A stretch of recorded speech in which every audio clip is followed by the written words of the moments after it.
স্বদেশ তোমাকে চাই। লিখেছেন এম আল। জন্ম যখন মাটির কথা বলে,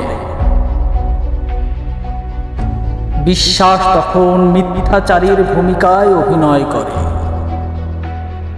মৃত্যু ভয় দেখায় বেঁচে থাকার সুখ নষ্ট করতে। আপন ভুবন ছেড়ে পালাতে চায় হৃদয়। সময় তখন সম্মুখে থাকা জটিলতাকে ভেঙে করে চুরমার। মনের বাঁধ কি আর তালায় আবদ্ধ করতে পারে? না, তা কখনোই সম্ভব নয়। ভালোবাসি মা ও মাটি, এই সজীব সঞ্জীবনীকে। কে পারে ছিন্ন করে দিতে এই আত্মার গর্জনকে?